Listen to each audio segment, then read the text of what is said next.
Parfois, les histoires les plus douloureuses ne naissent pas d'une trahison soudaine, mais d'un mensonge qui dure. Un mensonge si bien construit que même ceux qui le vivent finissent par l'appeler amour. Jean-Michel sort d'une porte d'arrivée avec une petite valise à roulettes. Costume beige, lunettes de soleil, il semble fatigué, mais heureux de rentrer. Il monte dans un taxi. Enfin chez moi, enfin près d'elle.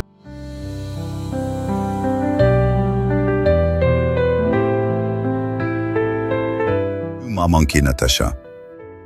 Toi aussi, Jean-Michel. 3 mois, c'est long? On va rattraper le temps perdu. C'est week-end, rien que nous deux, promis.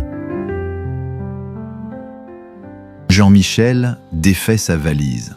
Natacha l'observe en silence, assise au bord du lit. Elle tient son téléphone dans la main. Message de paix, non lu. J'ai aussi appelé Patrick. Je veux qu'on sorte demain tous les 3 comme avant. Un petit dîner entre vieux amis. Elle sursaute légèrement. L'écran de son téléphone s'éteint.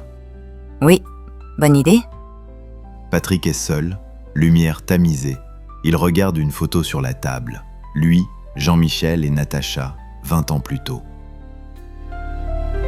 Il reçoit un message, Natacha est seule. Jean-Michel dort. Elle marche en silence dans la maison, pieds nus, téléphone à la main.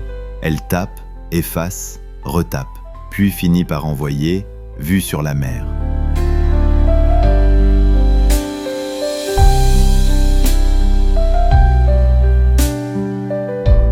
Jean-Michel et Patrick sont déjà assis. Natacha arrive, un peu tendue. Jean-Michel sourit. Mes 2 piliers, côte à côte. J'ai l'impression d'avoir 30 ans à nouveau. Tu sais, Pat, si un jour j'apprenais que quelqu'un trahit ma confiance, je crois que je préférerais encore faire comme si je ne savais rien. Parce que parfois, la paix vaut mieux que la vérité. Patrick, figé, il regarde Jean-Michel et ne dit rien.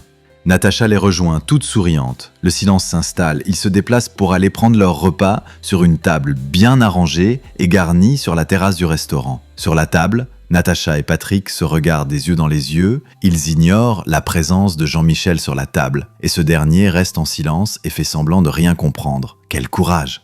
Il est des silences qui pèsent plus lourd qu'un cri et des regards qui en disent plus long qu'un aveu. À ce stade, chacun joue un rôle, mais le plus dangereux d'entre eux, c'est celui qui regarde et attend.